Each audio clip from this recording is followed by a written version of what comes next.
Davi foi um ótimo rei, mas um péssimo pai. Toda vez que você é omisso, toda vez que você tem que tomar uma decisão e não toma, sabe, ficar embarrigando o problema, você gera um problema maior. O problema de Davi sempre foi no campo da família, a omissão. Quando ele tinha que tomar uma decisão, ele não tomava. O que está acontecendo aqui? Absalão, filho de Davi, agora tem um exército. Ele tem um exército de Israel com ele. E Davi, Judá. E agora o exército do filho está desafiando o exército do pai. O filho contra o pai. O exército de Absalão contra o exército de Davi. E eles vão se enfrentar numa batalha. Os generais de Davi falam para ele: você não precisa ir, Davi, porque essa batalha a gente não sabe se vai vencer ou não. E eles não vão ter piedade com você, meu rei, se nós perdermos. E uma coisa é morrer um soldado, uma outra coisa, o texto diz: o senhor, meu rei, vale por 10.000 homens. O senhor não pode ir para essa batalha. Então Davi concorda de não ir para a batalha. Ele manda os soldados, manda o exército. Mas Davi faz uma reivindicação: se vocês se apoderarem do meu filho Absalão, não façam mal a ele. Por mais que ele me odeie, não toquem nele. Essa é a ordem do rei. Eles vão para a batalha. O exército de Davi massacra o exército de Absalão. Só que acontece algo, no meio da fuga, Absalão monta num cavalo, e eles entram no meio da floresta, e ele, montado no cavalo, ele engancha o pescoço em galhos de árvores. O cavalo vai embora, e ele fica preso pelo pescoço em árvores. Daqui a pouco os soldados de Davi encontram o jovem Absalão preso numa árvore entre galhos. E eles vão contar para Joabe, o general, dizendo: Joabe, olha, o filho de Davi, o Absalão, está lá. E Joabe fala: matem ele, vocês não mataram ainda? E eles falam: não, mas o rei falou para não matar. Mas não tem jeito, Joabe vai até lá e junto com outras pessoas enfiam um punhal no coração de Absalão e matam. Então, existem duas notícias. Uma boa, qual é a boa? O exército de Davi vence os inimigos. E qual é a notícia ruim? O filho de Davi está morto. E agora tem que contar a notícia para o rei. Uma notícia boa e uma notícia ruim. E aí tem um camarada chamado Aimaas, filho de Zadok. Quem era Zadok? Zadok era um homem de uma linhagem sacerdotal, um homem acostumado com o templo. E Aimaas desembestou a querer ir lá contar para o rei a notícia. Ele está muito animado em contar para o rei que venceram a batalha.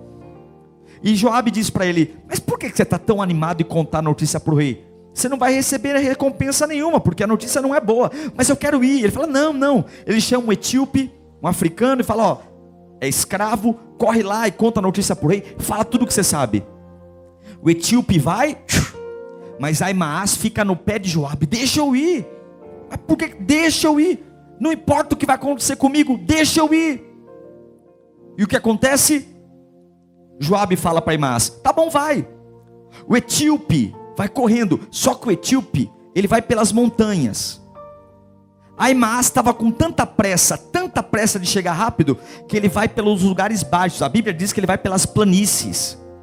E ele consegue, de fato, mesmo saindo depois do etíope, ele consegue chegar na frente do etíope.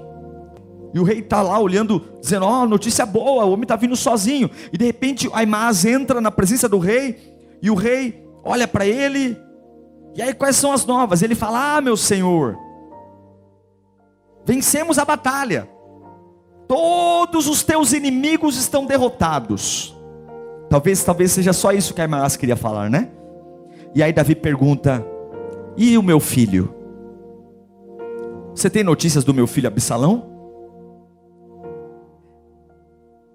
Aimaas sabia o que aconteceu, mas na hora de contar para o rei o que aconteceu com Absalão, ele diz: Senhor, eu não sei o que aconteceu. Aimaas, ele amarela na presença do rei. Ele tem pressa para chegar, mas ele não consegue. Ele é um filho de Zadok, é um homem criado para ser sacerdote.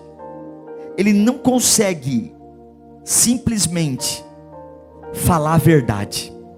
ele consegue ser mais rápido, mais ágil, mas na hora que é para ele colocar para fora a verdade que ele carrega, a palavra que ele carrega, ele amarela. E daqui a pouquinho, quando o rei pergunta de Absalão, ele fala: não sei. O que o rei faz com ele? Fica aqui no ladinho, fica aqui do lado. Aí daqui a pouco chega o etíope, que não é de linhagem sacerdotal, que não é de família nobre, que nem entende a fé judaica, mas o etíope entra na frente do rei. O rei pergunta: o que aconteceu com o exército? Ele fala a mesma coisa que Aimás falou, e o rei pergunta: e o que aconteceu com o meu filho? E ele fala: ele morreu. Ele morreu. Aimás corre, mas quando chega não consegue liberar a palavra. Ele ganha a corrida, mas ele negocia a palavra, ele negocia a verdade. Ele não consegue ser leal. O rei pergunta: cadê meu filho? E ele fica com medo de falar. Medo com a reação do rei, medo de talvez o rei tentar puni-lo por alguma coisa. Eu sei que ele não tem compromisso com a verdade, ele amarela. Sabe, irmãos, tem pessoas que estão acostumadas a só lidar com boas notícias. Aimás não teve dificuldade em dizer para o rei que eles venceram a batalha. Todos nós estamos preparados para as boas notícias, para boas igrejas, para boas ascensões.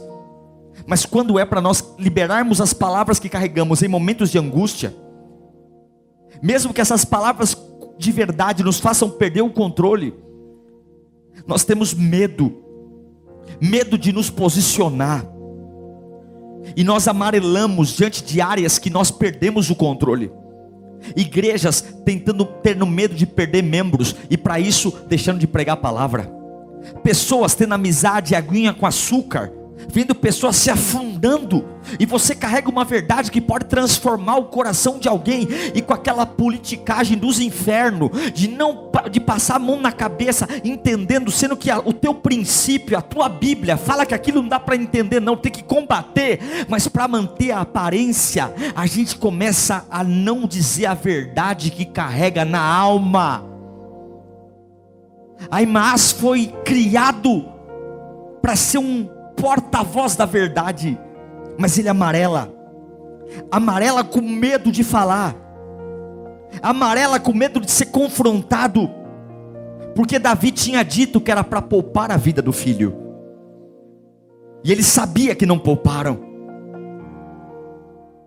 Ele vai pelas planícies, ele vai para lugares mais rápidos, ele chega mais rápido, mas chegar primeiro não significa que eu estou pronto. Ele chega mais rápido, ele queima etapa, ele pula processo, mas ele não tem estrutura para falar a verdade. Ele é um moleque, ele não tem estrutura para manter a palavra que está carregando. Pessoas que muitas vezes estão servindo a Deus, nutridas por resultados e não por palavras, por fases boas. E quando a minha fé está boa, minha vida está boa, a minha fé é excelente. Mas quando eu tenho resultados negativos, eu sei dizer que nós vencemos a batalha, mas eu não sei dizer que o filho dele morreu. Eu sei lidar com testemunho, eu sei lidar com prosperidade, eu sei lidar com avanço, mas eu não sei lidar com crise. Para de viver de desempenho e começa a viver de palavra, porque o desempenho faz você chegar primeiro, mas o desempenho não te prepara se não há uma palavra. Chegar primeiro não significa nada. Não se iluda com pessoas que conseguem aparentemente um sucesso rápido por coisas erradas. Não se iluda com pessoas, não se impressione com pessoas que chegam primeiro. E para chegar primeiro, negocie a verdade. Aimás chegou primeiro com o etíope, mas na hora do vamos ver, amarelou. Não conseguiu falar o que sabia, porque negociou as verdades pelo caminho. Negociou as verdades, ele teve dificuldade, não pode amarelar. Amanhã, segunda-feira, tem perguntas sobre tua saúde, sobre tua vida profissional, e você tem que decidir se você vai carregar uma palavra e dizer a palavra, ou se você vai se unir ao sistema. Não é possível que tantos anos de igreja não te ensinaram nada, tantos anos de evangelho não ensinaram que o Senhor é o teu pastor e nada te faltará, não ensinaram que Ele cuida de você, que Ele supre tuas necessidades. Há verdades aqui dentro, e eu não posso amarelar. Eu não posso amarelar porque esse caroço que apareceu, ele já sabia que ia aparecer. Essa dor de cabeça que não passa, ele já sabia que ia estar aí. Paulo orou 3 vezes para Deus tirar o espinho. Ele falou: não, minha graça te basta. Mas você tem que carregar uma palavra. Você tem que aprender a carregar uma verdade. E a vida vai te cobrar uma palavra.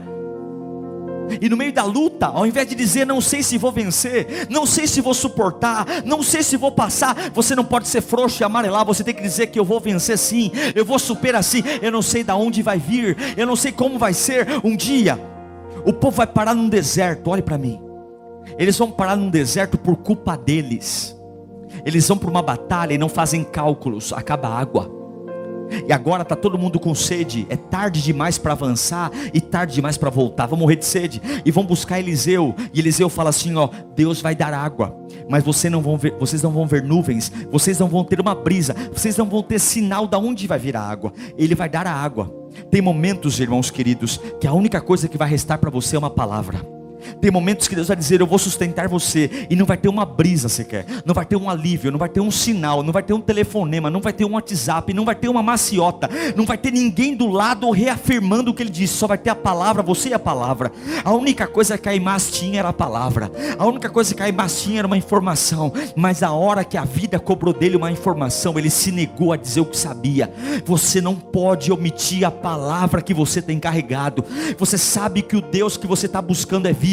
Você sabe que o Deus que você viu atrás aqui, ele abre porta onde não há porta. Ele cura qualquer enfermidade. Ele expulsa qualquer demônio. Ele traz a existência que não existe. Você não pode, diante daquilo que o diabo tem te dito, fazer cara de paisagem e fingir que você não sabe. Você sabe de onde ele te tirou. Você sabe que você não chegou aqui de graça. Você não está aqui por sorte. Você está sentado aqui porque ele tem trabalhado por você. Você não pode acordar amanhã cedo e começar a sentir pena de você mesmo e dizer: eu não sei o que fazer. Você já tem provas suficientes que ele não te abandonou. Você tem provas suficientes que ele não te deixou. Você tem provas suficientes. Você já viu ele fazendo isso na sua vida e na vida de outras pessoas. E amanhã vai ter pergunta para você. Na mesa do rei vai ter pergunta. E você não pode amarelar. Você não pode falar que você não sabe, porque aquele que amarela é posto de lado. A Bíblia diz que na hora que Davi olhou para Aimás e ele falou: eu não sei, o texto diz: fica de lado. Não quebra processos para chegar mais rápido. Não quebra processos para ganhar mais. Toma muito cuidado quem são as pessoas que te aconselham ao longo do caminho. Talvez quando Aimás chegou no palácio, alguns falaram para ele assim: olha, o rei está muito animado com a sua vinda. O rei, como diz o texto, está achando que você trouxe boas notícias. E talvez Aimás se sentiu constrangido de dar uma má notícia. Toma muito cuidado quem for os seus conselheiros. Não deixa ninguém pior que você te aconselhar. Não ouça conselho de quem não venceu onde você está batalhando. Para de ouvir gente que está pior que você e senta na sua frente como doutor do que você está vencendo. Não seja tolo. Não seja tolo. Vai ouvir gente que venceu onde você está lutando. Abra seu coração. E a Bíblia diz que a árvore não é reconhecida por folha, por tronco, nem por raiz. A árvore é reconhecida por fruto. Fruto. Não é conversa, é fruto. Preserva a tua vida, porque ninguém aqui é neutro. Ah, pastor, não ouça todo mundo não. Tudo que você ouve vem para o coração. Tudo que você ouve influencia nas tuas decisões. E tem muita gente aqui que carrega verdades, mas a verdade está entulhada de tanta opinião, tanto achismo, tanta gente perturbando, tanta gente falando, tanta gente achando. Aimás, ele não consegue falar o que sabe. E Deus não dá autoridade para um homem que não fala a verdade. Deus não dá autoridade para profeta que não tem compromisso com a palavra. Antes de querer arrumar a vida dos outros, arrume a sua vida. Antes de querer ser resposta para os outros, deixa a palavra ser resposta para você. Fecha a porta do teu quarto. Antes de usar a palavra para ferir a vida de alguém, Pega a palavra e começa a ferir a sua vida. Olha para as áreas que você está com dificuldade de crer, áreas que você tem pensado em desistir. Dobra o joelho e fala: eu tenho uma verdade. Não é possível que eu esteja tão abatido assim. Não é possível que eu esteja em tanta crise assim. Qual é a verdade que eu carrego? Qual é a verdade? Lembra, traz à memória o que Ele já fez. Você não pode amarelar, você não pode amarelar, você não pode jogar tudo para o alto. Você não pode, na hora mais importante da sua vida, quando você pode falar o que sabe, você não pode fazer política, você não pode fazer média. Você sabe que o teu Deus pode todas as coisas. Não troca teu chamado, não troca teu ministério, não troca, fala o que sabe.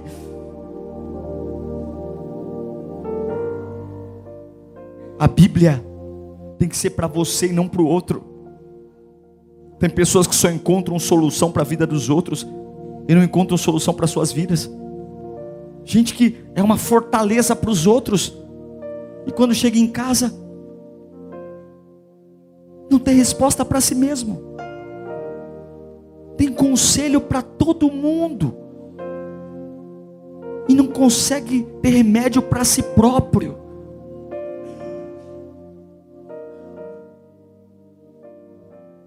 A palavra que você carrega tem que ser primeiro para você. Primeiro você enfia a espada em você, para depois enfiar a espada em alguém. E você não pode amarelar. Você não pode amarelar diante do que você sabe. E pouco importa se vão gostar de mim ou não. Tem lugares esperando você falar o que sabe. Tem pessoas esperando você falar o que sabe. Tem empresas esperando você falar o que sabe. Tem mães aqui esperando filhos que estão aqui nesta noite falar o que sabe. Tem esposas esperando maridos que estão aqui dentro falar o que sabe. E amar é dizer a verdade. Aquele jovem não amou o rei, ele amou a ele mesmo. Porque quando ele pensou em dizer: se eu falar para o rei que o filho dele morreu, o que ele vai fazer comigo? Muitas vezes falar a verdade é ruim, porque nos pode fazer perder o controle. Mas a vida cristã nada mais é do que você perder o controle. Deus só assume o controle quando você perde o controle. E se perder o controle para você for um problema, você vai viver uma vida medíocre inteira, porque vai estar tudo no seu controle. Sempre é no que você pode fazer, no que você pode resolver, no seu jeitinho. E tem horas que você não vai dar jeito, tem horas que você não vai conseguir agradar a todos, tem hora que as pessoas vão te odiar, tem hora que as pessoas vão desejar te matar pelo que você carrega.